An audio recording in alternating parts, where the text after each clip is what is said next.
Hello. I played the hand that I was dealt, but stuff still happened. So what's up, dear listener? I apologize. This is going to be an AI heavy one. I'm not a big AI boy. I don't sit here and think about it all the time. It's just what came across my feeds, and also because I want to talk about it. Would you want to work at a cafe run by an AI, or any business run by an AI? Did you answer no? Correct. Anden Labs has a mission. Take AI and cram it into the real world and see what happens. There's this company called Anden Labs in San Francisco, and they take AI and they try to make it run businesses. They've previously done it with a vending machine, being like, hey, run this one vending machine and make a profit. It did not make a profit. It lost all of its money. So now they're doing another one. The vending machine was done, I believe, with Claude, and now they're using Google's Gemini to run a cafe in Stockholm, Sweden. They named the digital manager of this cafe Mona, and what Mona is supposed to do is everything. Literally all of it, like set up contracts and hiring and interviewing and ordering and everything, scheduling. I worked at Panera for like a year. I should know more about what happens at a cafe. Side note, the people who frequented Panera Bread in like the early 2010s were the worst. End side note. Cafe, artificial intelligence. So Mona is running the cafe, but Mona is actually just Gemini, but told to run a cafe in Sweden.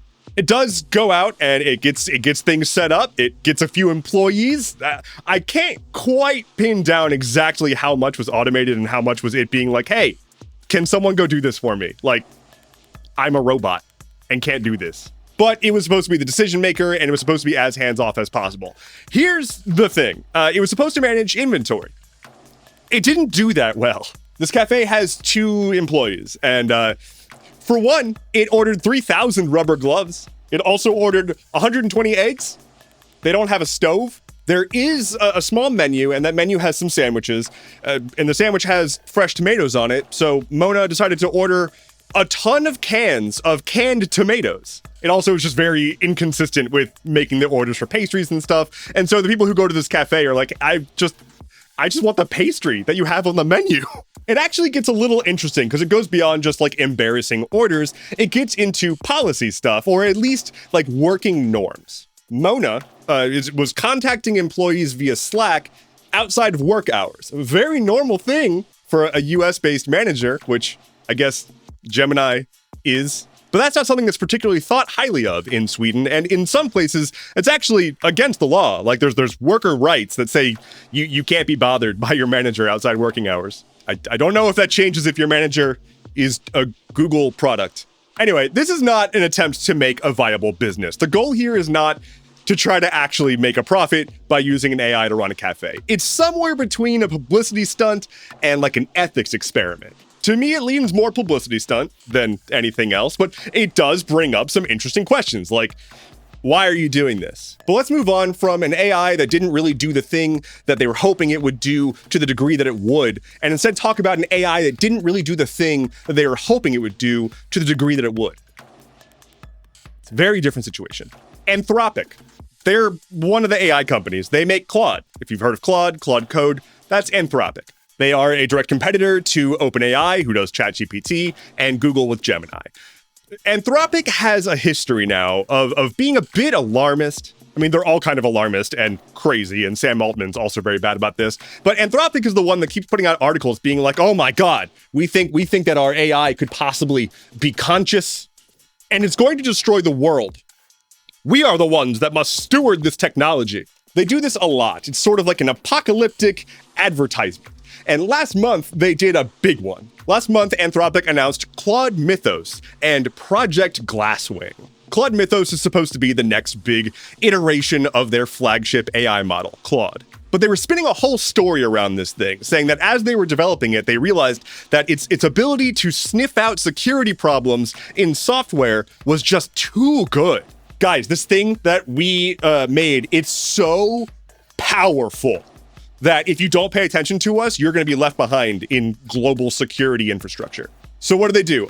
Did they scrap it? No, they announced a thing called Project Glasswing, where they were like, okay, we're going to bring on a bunch of other tech firms and give them a secret preview of Claude Mythos so that they can use it to patch up their systems and be ready before this fundamental change to all computing security. You could probably guess that what I'm building to. It turns out it wasn't that big of a deal. It was marketing. It was effective marketing. Pretty much the past month, you have a bunch of people, mostly people who don't fully understand these systems, freaking out about this earth-shattering change that Anthropic was just about to release. So much so that OpenAI announced their own competitor to Glasswing. They called it Daybreak. Everyone's got to be like, oh yeah, we've got this secret cabal of tech firms that are like gonna be the best now because of us. And if you don't buy our product, then you're gonna die or something. So let's bring this back around. Recall that all of these AI systems are large language models. What they are fuzzy matchers. They take in the prompt, they reference the data that they've been trained on, and it makes automated connections with a bit of randomness, and then outputs some stuff based on all of that. This output often feels coherent, and that's why these things work. But fundamentally, these are the same systems that recommended people put glue on pizza. Like, that's going to always be a thing. It's always going to be iffy. It can never be sure. Anyway, let's talk about curling. Okay, not the sport. Curl, C-U-R-L, however you want to pronounce it. It is a piece of software that is one of the most widely deployed pieces of software in existence. It's a utility that most computers use to make internet requests. Like, that level of fundamental. Curl has been around for a while, and the author was approached by Anthropic, and they were like, hey, do you want to use Mythos to check the code base of this really important piece of software? It's going to find vulnerabilities and make it stronger, and we got to do this because Glasswing. Daniel Stenberg, developer of Curl, was like, sure, and then didn't hear anything for a while, and then eventually got the results of the project codebase scan from Claude Mythos looking for vulnerabilities. It found one, kind of. The results were very underwhelming. Stenberg described the results as identifying 5 issues, 4 of which were not actual issues, and 1 of which was low severity.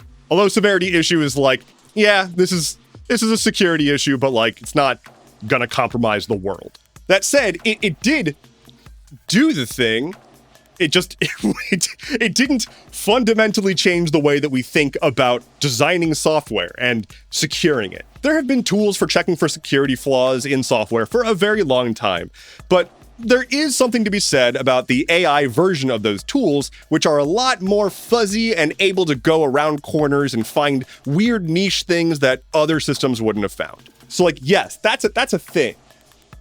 But Mythos hasn't really shown that it's been that much more effective than the previous systems that already used AI to do the same thing. What it comes down to is if you have access to a large language model that's been trained on a ton of data and you have a ridiculous amount of compute infrastructure to run it as often as you want and have some way to check its output to see if it matters or if it's just outputting garbage, then you'll eventually get some useful output. And I'm talking about at scale. I'm not talking about going to Gemini and asking for it to make a table of data about something. I'm talking about like analyzing massive amounts of data and producing some kind of report that has actual functional use in a given system. Like, you can't tell an AI to use a certain format as its output and rely on that. You have to put something in between the AI and the thing consuming that output to ensure the output is valid. This is just because fundamentally, these things are just putting some numbers and letters together and hoping for the best. So Claude Mythos, is it going to change the world? No. Is it a powerful large language model? Yeah. Is it identifying security vulnerabilities? Yeah. It's marketing. So the next time that you're going about your day and you hear some AI company CEO breathlessly talking about how we've got to form some kind of tech company boy band to tour the world and steal the honeymoon away from software security issues, you can probably just accept that it's marketing. Continuing on with our very techie episode, let's talk about the clouds of Israel.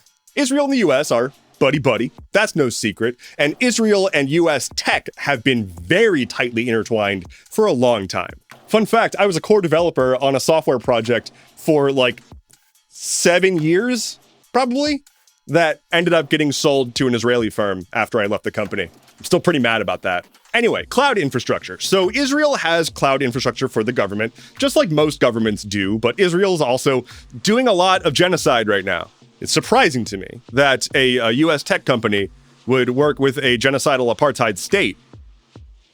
It's never happened before with the US. The three companies I'm going to focus on today are Amazon, Google, and Microsoft. And we're going to start with Microsoft. Microsoft is actually in a bit of a different echelon than Google and Amazon, and we'll get to that in a moment. But Microsoft has contracts with Israel, and the future of those contracts are pretty shaky right now.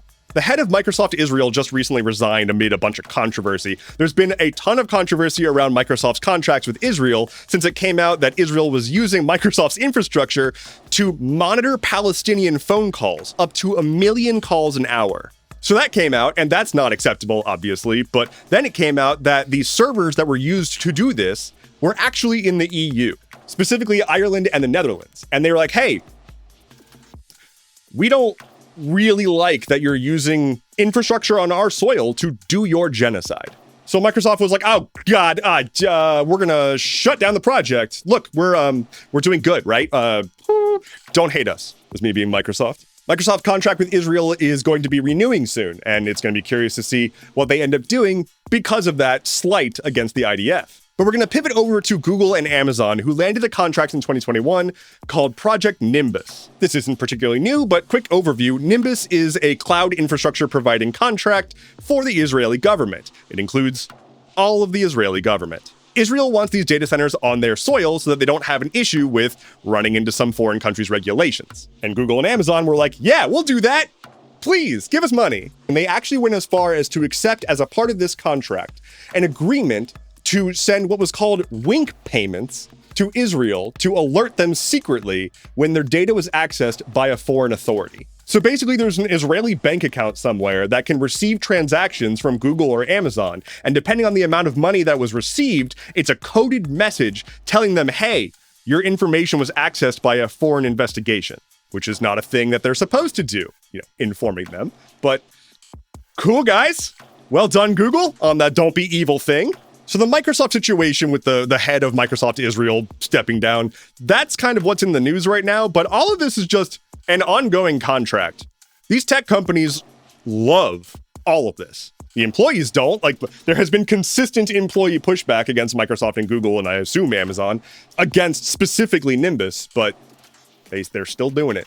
Oh, speaking of war, the Trump administration would like Congress to give $1.5 trillion to the Pentagon next year. That is more than a 40% year-over-year increase to the Pentagon's budget over the last budget. Now you might be wondering, what the fuck? I'm wondering that too. The White House put out a budget proposal that has $1.5 trillion for what they're calling the Department of War, which, while accurate, is stupid. The budget proposal says that they'll use this money for things such as, quote, realigns and reforms to increase effectiveness, efficiency, and lethality, which is totally how anyone in war has ever talked about anything. Of course, part of this is also to restock the munitions that we've been sending over to Iran to blow up girls' schools, killing 150 plus people, most of whom were children. Those missiles don't come cheap. How else are we going to stop Iranian children from getting an education?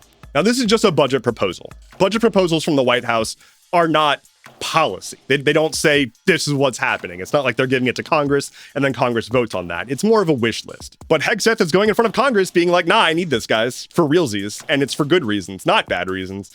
Thankfully, Congress is already a bit sus. That said, given that the White House is asking for $1.5 trillion, Congress might settle for something closer to 3 or 4 trillion. We'll see. Because you got to be fiscally responsible. And you also got to make sure that we never invest in healthcare. Thank you so much for being here. If you like this show, be sure that you are subscribed and leave a like and a comment and stuff. It goes a long way. If you want to help me out more, I've got a Patreon and a Ko-Fi. I also have a second channel called Fundeverance, where I'm currently doing a Satisfactory Let's Play. That's 11 episodes in. So you can check that out if you want some, chiller stuff. Anyway, moving on. Thanks again. Lightning round. The computer memory shortage has gotten so bad that scammers are now selling fake RAM. Here's the weather. The U.S. Department of Justice is once again harassing Kilmar Abrego Garcia, this time trying to deport him to Liberia, yet another African country. This is despite Kilmar Abrego Garcia already offering to self-deport to Costa Rica and Costa Rica offering to take him. According to data aggregated by the Wall Street Journal, the job market sucks. I don't know if we needed to aggregate that data, actually. So it's not just you. Nintendo announced a new Star Fox game, and the character designs have people on the internet sharing their opinions. Speaking of Nintendo games, there's a new unofficial Twilight Princess PC port that's like a direct port to computers, not just emulating. It adds a whole bunch of like enhancements and stuff to the game. Someone go check on the developer before Nintendo disappears them. And finally for today, gemstone miners in Myanmar unearthed an 11,000 carat ruby. That's about a 4.8 pound ruby or 2.2 kilograms. I'll be sure to alert you when they find the Chaos Emeralds. That is all I have for you today. Thank you so much for watching. Let me know in the comments below what you are going to pay for that gigantic ruby. My name is Endeavorance. We'll talk again soon. Take care and be well.